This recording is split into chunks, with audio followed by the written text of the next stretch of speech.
个蒋万安遇到的也是政府官员的一个傲慢。刚刚一开始的时候，我们讲到说，最近呢，台湾发生了很多光怪陆离的事情。除了呢，蒋万安在质询苏贞昌的时候，反而被苏贞昌质询，被苏贞昌洗脸之外，最近还有一件事情，大家觉得匪夷所思。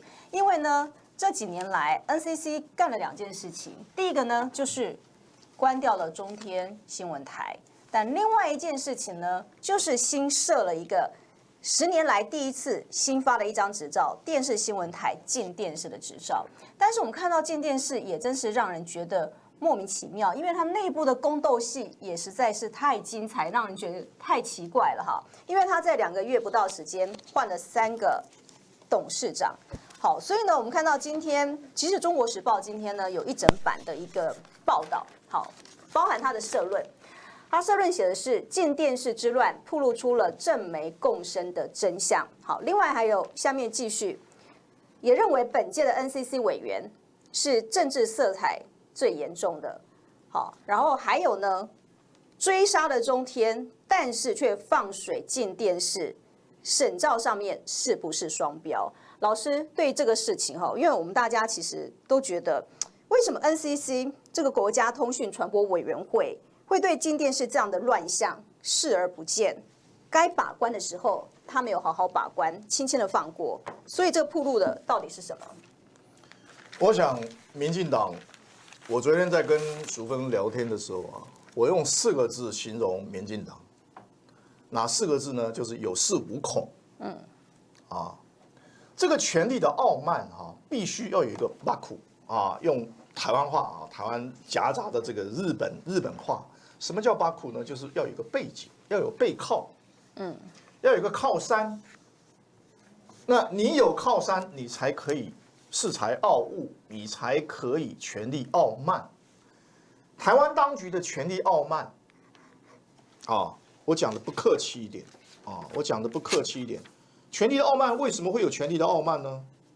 因为他们全面都掌控的所有的政权了嘛。为什么会权力的傲慢？我觉得很简单嘛。那我们讲个最现实的，就是看得到的。我们说看得到的，为什么会那么扣谁啊？台湾话应该是叫扣谁嘛，对不对熊扣谁就是太这个权力傲慢，然后太这个有恃无恐。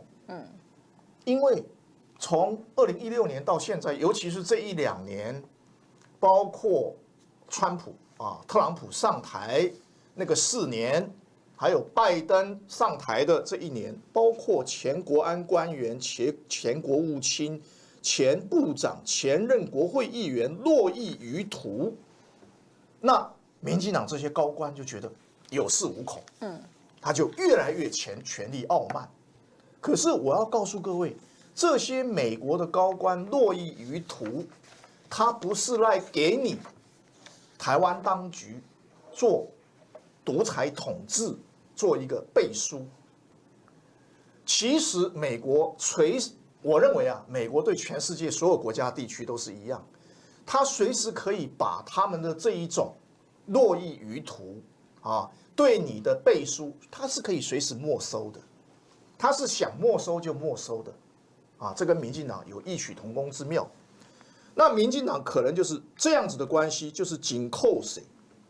那所以台湾呢，就进入一个什么时代？进入一个民主表象，就是表面上装潢的，就是这个餐厅也好，这一个卡拉 OK 也好，这个舞厅也好或者说是这个游戏场也好，台湾这个游戏场，它表面上装潢的富丽堂皇，充满了喜剧，或者是充满了娱乐的感觉。可是这是表象，台湾的表象民主、自由、人权。可是你把它壁纸把它撕开来，它是个威权、独裁、封闭、专制、反动，就这几个字。其实我还有一些词汇，我不想浪费时间，一直在那边这个说学逗唱我的意思就是说，民进党的民主是假民主，民进党的民主是一个威权，实质威权，实质独裁。所以他就不能有第二种声音，不能有跟他一样的声音。我今天早上我跟淑芬通电话，我说，今天这个 NCC 这个事情太扯了哈，是不是可以麻烦你哈，找一找别的案例？他说，我找了一下，没有别的案例。我想一想也对，所有的案例都是中天的案例，他就是针对中天嘛，那其他的个别的很多啦。我觉得很多的，比如说我脸书上很多的朋友，这有小事，但是从小看大。我脸书上的朋友，他们脸书经常被封啊，我脸书也经常被封啊，那所以台湾哪一点民主、自由、人权，我看不出来。当然。你在这边，我在这边可以骂，不会有宪兵冲进来说把我抓走，这样子是一个基本的怎么讲？基本的表面功夫他还顾得上。老师现在是不是除了中天之外，在监督政府之外，其他的电视台、其他的媒体全部都是一言堂了？照道理，这是民主的表现吗？我在90年代的时候应该因为我是80年代初的时候进入媒体。那个时候，说老实话，蒋经国时代他很宽容，他的宽容是说，你们都可以骂政府，你们骂对的地方，我们绝对改。那个时候也可以骂政府，可以骂政府的，可以骂政府的。你知道，各位知道这个蒋万安听着啊，蒋万安听着啊，蒋万安不是蒋经国，我经常这几个人搞混。蒋经国早上起来吃早饭。他学他爸爸蒋介石的习惯，蒋经国吃早饭，他都吃稀饭，一面吃稀饭，旁边就有一个副官，干什么呢？念报纸。当时只有3个报纸，中时、联合，还有一个什么？中时。那时候台湾新生报或是什么报？反正3家报，几个报，中时、联合、中央啦。我老是忘，因为这个报纸已经结束了很久了。中央、中时、联合，他吃饭的时间，副官就负责去念《中央日报》的社论，念完念《中国时报》，《中国时报》社论念完念《联合报》。他通常不太听中央日报，因为中央日报是党报，他听听就算了。他特别专心听《中国时报》的社论，《联合报》的社论。如果《中国时报》的社论有批评到某一个官员，我告诉各位，这个官员准备滚蛋。这个官员准备滚蛋。我要告诉各位，就是当时的媒体是真正的文人办报，真正的坚持他的理想，他不会受到统治者的左右的。他们虽然都是中常委，可是他们有他们的理想原则，他可以不理的。他不理的，比如说经济部长做了一件什么错的事情，比如说不能随便乱涨电价，然后他就讲了，那蒋经国一听，这当然不能涨电价啊，但是我认为涨不涨电价，涨不涨水价，或者是涨不涨汽油我认为还是市场机制啦。那因为蒋经国就是非常重视民意嘛，他认为已经要选举了嘛，不能让老百姓对国民党政府失望嘛，但我话题不要扯远，我还是回到 NCC 这个问题。NCC 这个问题，就是因为蔡政府独裁专制，那蔡政府独裁专制，可是他要维持他的民主的假象。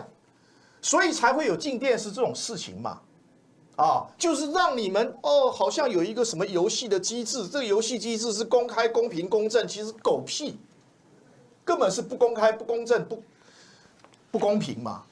就是你们少数的一些人在玩一些黑箱里面的一些游戏嘛。那为什么会有一连串换了3个董事长呢？这不是荒天下之大稽吗？离天下之大谱吗？太过分了嘛！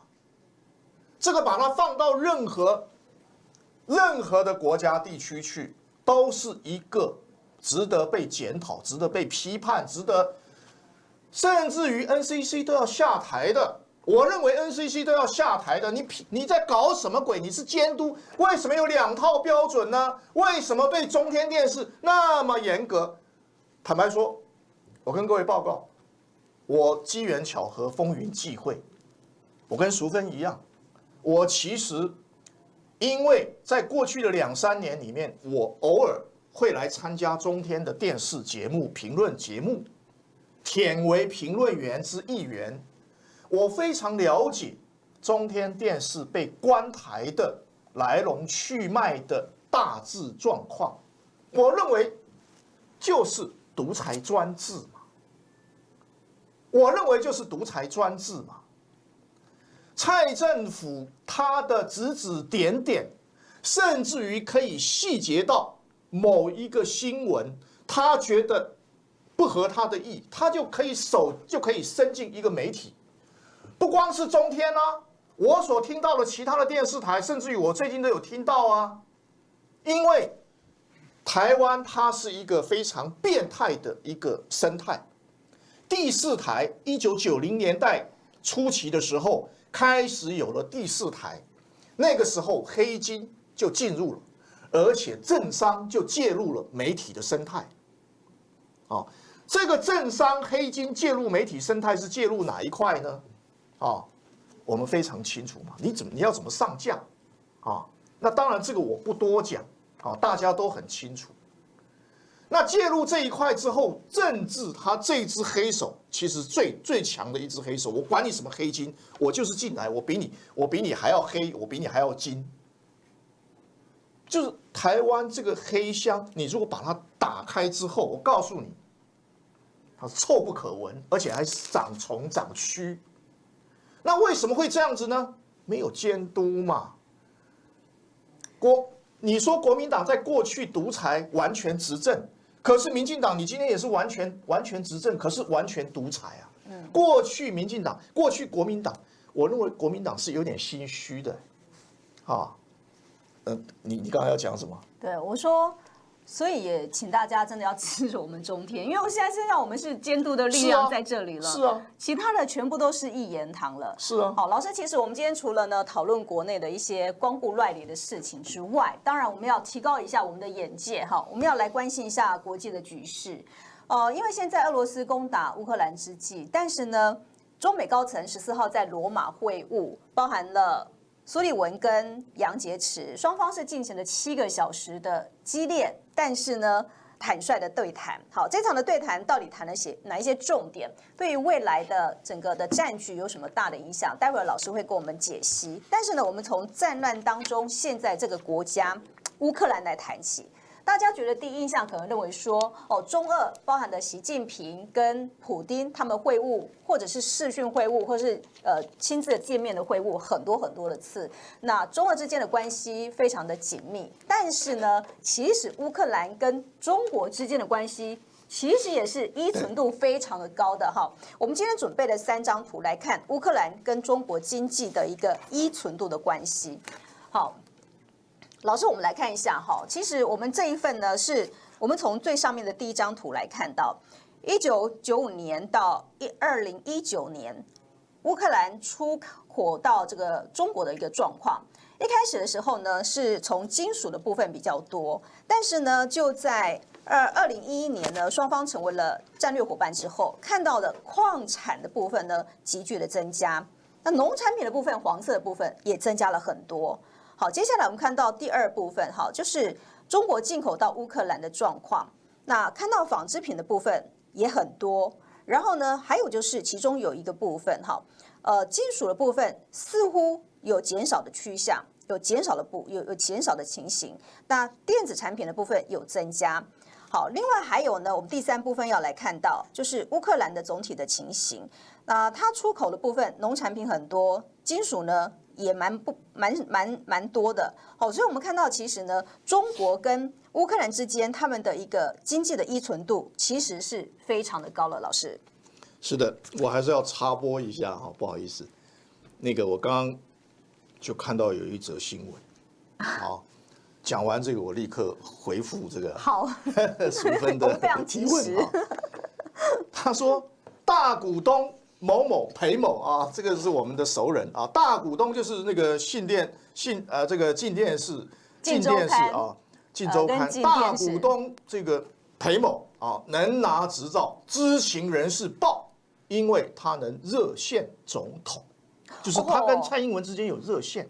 哦，那这个事情我就觉得，哎，这个事情非常的离谱哎。对，老师我要再补充一下哈，其实呢。金电视他们的营运给 NCC 的营运，就说公司治理的部分，其中有一点哈，让人觉得很奇怪。他说呢，依照金电视的财务的规划，他们自己预估2027年之后，他们的频道的1/4的营收是要来自于政府的标案，所以它是高度要依赖政府喂养的电视台，它怎么去保持它的独立，去保持它的监督？它本来做一个媒体应该有的一个本分呢？我觉得哈。还好我拉回来了。其实我刚刚就忘掉，哎，好像有一个非常重要的东西，淑芬你讲的非常好。哎，台湾的媒体堕落到什么程度啊？这些过去90年代民进党那些还有党外人士，就是哎呀，国民党你们党政军介入媒体，好，国民党也是笨蛋，国民党就是一些笨蛋，他们党政军全部退出媒体，好，他们就全部进入媒体。民进党就全部进入媒体，台独势力又全部进入媒体，然后呢，他们执政以后就开始分配资源、分配预算，对我好的我给你多一点，不对我好的我完全不给你，完全1毛钱都不给你，封杀你，让你一滴水都没有，不给你喝，他就是这样搞。好，那这样子会演变成什么呢？你打开电视，我告诉各位，我不看台湾的电视，除了中天。除了中视，我不看台湾的电视，为什么？我拒看，我觉得难看死了，而且呢，恶心死了。一打开电视就是在帮执政者宣传吹嘘，然后擦脂抹粉。疫情来了，没疫苗，没口罩，然后呢，疫情大乱斗的时候，哎，就帮政府擦脂抹粉，就说哎呀，没有口罩那是因为什么什么，然后没有疫苗又是中共的打压，如何，都是讲这些屁话。但是真实的情况就是，蔡英文这个政权无能嘛，然后里面黑幕重重嘛，像进电视这个事情能看吗？能闻吗？一打开，我告诉你，那个呛鼻的味道可以把人冲到3公里以外啊，太可怕了。大家想想看，如果一个媒体堕落到必须靠政府的预算，比如说他本来是1年亏1亿的，可是呢政府给他2亿，不但不亏，还倒赚1亿，然后每一个人年终奖金还多发1个月，这样的媒体，他能不堕落吗？他能够不独裁，为独裁专政的执政者讲话吗？所以我告诉你，我是不看的。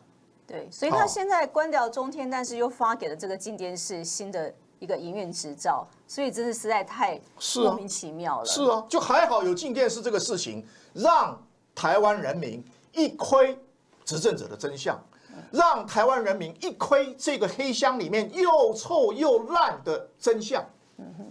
好，老师，我们接下来是不是可以来谈一下国际的新闻？讲到乌克兰哈，讲到乌克兰，是，我觉得乌克兰。是，我们还是先看一张这张图哈，这是2019年乌克兰的进口贸易的结构。我们要讲到说它跟中国大陆之间的经济的依存度的问题，我们就来看这张的进口贸易的结构，就可以看得非常的清楚。好，它其实呢看到其中有13.18%哈是来自于上面凸出来这一块中国大陆。好，所以它其实跟中国大陆之间的贸易结构是非常非常的强的。老师，其实哈，我们看到乌克兰。他们现在欧盟是靠不住，美国当然是也靠不住。当然，他现在不想要依靠俄罗斯，因为俄罗斯现在要攻打他。好，世界上有哪一个能力很强，但是对他们又没有太过于觊觎的大国呢？看到这一张图，可以看得很清楚了。其实我觉得乌克兰是一个非常可惜的国家。那我觉得大陆面对这个问题也是，我认为他们也是很尴尬。那为什么说尴尬呢？因为说老实话，俄罗斯跟乌克兰，过去或者是现在都是大陆的战略伙伴或者是协作伙伴。那这个不管是叫战略伙伴或者是协作伙伴，就是说跟大陆的关系是非常密切的，因为我们知道乌克兰它有非常丰富的农业资源，它有非常丰富的矿产资源，可是我们不晓得它在冷战时期，70年代、80年代啊，甚至于一直到90年代初期的时候，乌克兰它是前苏联最主要的军火工业的所在地。全苏联有40%哦，有40%的军火工业是集中在乌克兰的，都在乌克兰啊，都把它放在乌克兰。那所以前苏联解体之后，乌克兰它本来就是一个非常工业能力非常强的国家。刚刚淑芬在介绍那个曲线的时候啊，经济收入曲线的时候，大家就可以看到，就是其实乌克兰它过去它是一个以工业为主的国家，可是到了现在，它是以农业为主的国家，以矿产资源为主的国家。那当然是它的一个一夜等于就是一夜沧桑死。可是呢，我们从这一点可以知道，大陆对于乌克兰的依存关系，彼此之间的依存关系是非常密切的。我们知道大陆有2艘航母啊，一个是辽宁号，一个是山东舰是吧？就是这两条航母其实它的风格或者它的设计的原型啊，是跟乌克兰的关系是很密切的。那甚至于乌克兰有一个总设计师啊，就是关于航母或者说是海军的舰艇的一个总设计师啊，对，他还应邀到。我们特地把这个对，他还应邀到总设计师他的照片找出来，因为我们刚刚讲到说，中国跟乌克兰之间的关系，除了经济上面的依存度之外，还有就是在军事上，其实也是合作很密切。因为呢，辽宁号还是乌克兰卖给中国的，然后后来这一位航母的总设计师叫做瓦列里巴比奇，这位总设计师他现在还住在中国，为中国服务，所以基本上就说两国之间的关系是非常的强的，尤其是在军事上面，对，在航母上面。当然这是过去现在大陆它在军工企业或者说是军火工业它已经有一个。大陆已经有一个独立研发、独立自主生产的一个能力，而且已经非常强了。那过去，比如说航母它的发动机还有甚至于我们知道这个航母传统动力的航母跟核子动力的航母，它整个的设计又不一样。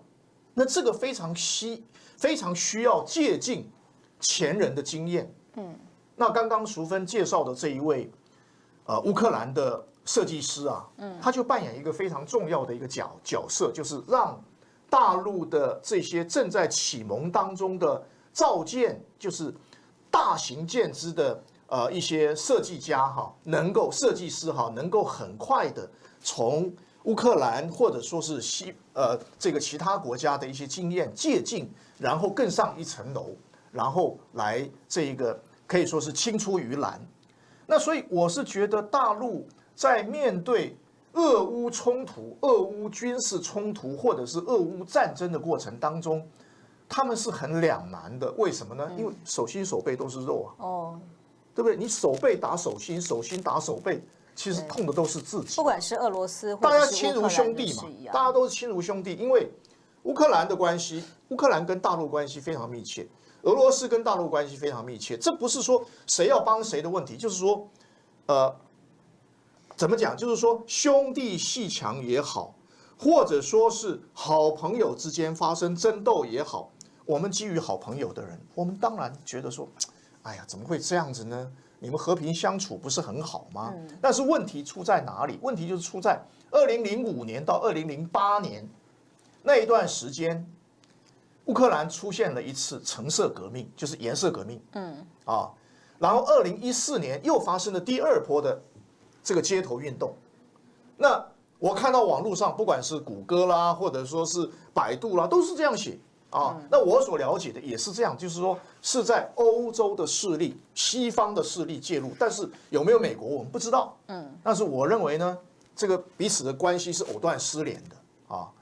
换句话说，乌克兰它的政治环境在2005年到2008年，一直到2014年，一直到现在，发生翻天覆地的改变。但是大陆跟它的关系还是基本上还是不错啊，因为经济相互的依存度的关系，所以一直都非常好。那所以在现阶段，俄乌之间发生军事冲突，是没有人希望它发生的，大家都希望和平。一个正常人，没有人希望打仗，包括两岸也是一样。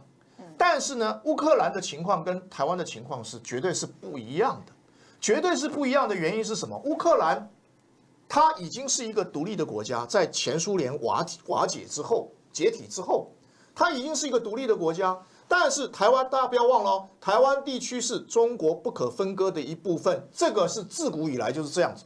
这不是说现在你突然来了一个有护国神山了，然后你就突然变成一个国了，不是这样子的。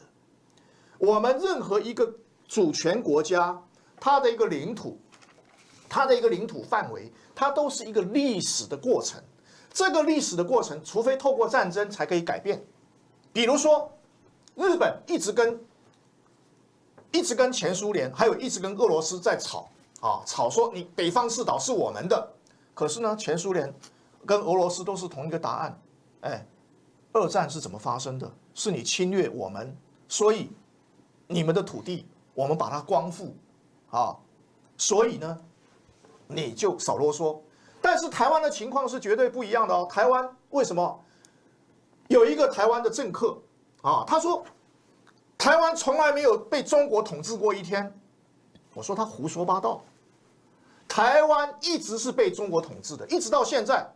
蔡英文，你敢说英文吗？你全部都说英文，你全部都说外国话，然后台湾老百姓全部不要拜关公，全部都是拜阿拉，或者是拜这个基督，全部都不要拜关公、妈祖、孔子，这些都不要拜，财神爷通通不要拜。其实我们本质上就是中国人嘛。我们夜里说梦话，不管是阿公阿嬷，你半夜说梦话，你一定用台湾话说嘛，用客家话说，用国语说梦话嘛。你会说阿拉伯文吗？你会说斯拉夫文吗？你会说葡萄牙文吗？西班牙文吗？不会嘛。所以你本质上就是中国人嘛。所以台湾不管是从历史、文化、血缘，还有政治，都是中国的一部分。所以台湾的问题跟乌克兰的问题是两码事。如果看到说，乌克兰，所以我们要怎么样，要跟美国在一起来抵抗侵略，这些人就是台独嘛。那台独会造成什么问题？造成战争嘛，造成疑惑台湾嘛。你希望发生在基辅的事情，你希望发生在乌克兰任何一个地方的事情发生在台湾吗？我不相信台湾老百姓有一个神经病说，对啊，我就希望我家变成一个瓦砾堆啊，我就希望我家被飞弹、被导弹轰烂啊。有这样的人，请你住到疯人院去。其实大家都不希望战争，都希望和平但是最近有一份消息，这是俄罗斯联邦安全局所透露出来内部的一个报告。这份报告呢，透露出说，中国大陆曾经打算在今年的秋季接管台湾，但后来因为俄乌的战争爆发，所以这个计划暂时的作罢。好，这份的消息呢传出来之后，外交部长吴钊燮呢，他也在国会上来回应。虽然说是不确定这份文件的真实性，但他也做了回应。他说台湾做好了准备。老师怎么看？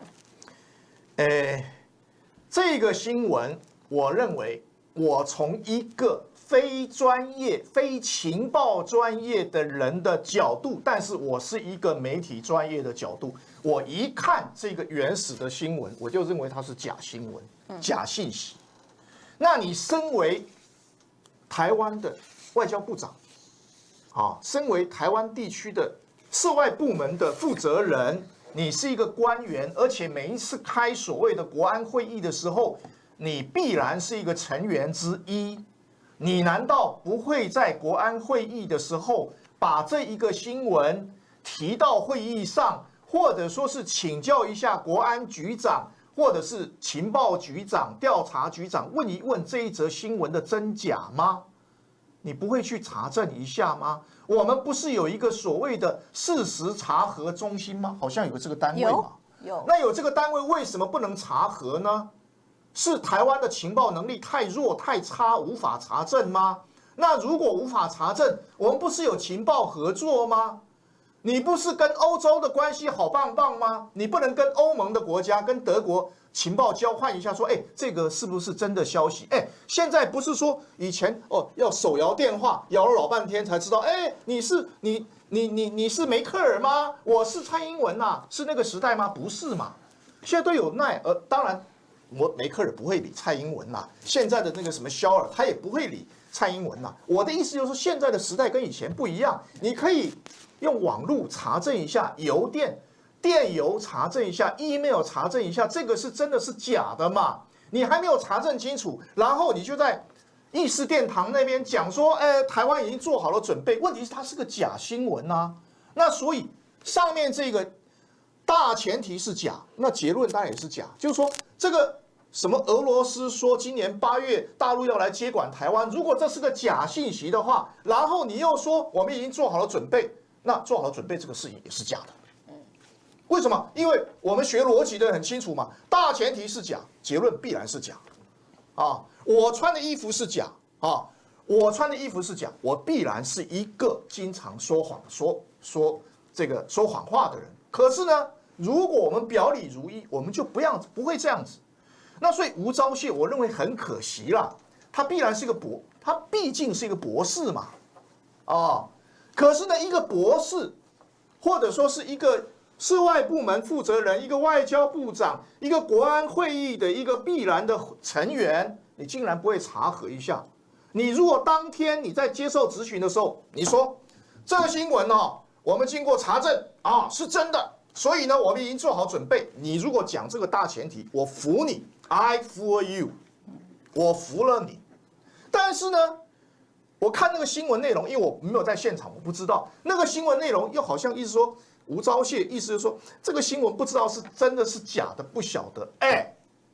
吴部长，吴先生，你是部长你不是不会的那个部长你是一个不会的这个有点绕口，你就是一个 no， 你是一个 nobody 而不是一个 somebody， 你是一个 somebody， 你是个部长他要知道真，你怎么可以说我不知道这个是真假？但是呢，不管这个是真是假，我们做好准备，那放屁。好，所以部长应该是要去查证一下就像我们中天一样，我们就是要讲真话，我们就是要挖掘真相、揭露真相。所以呢，请大家要支持一下我们中天监督的力量。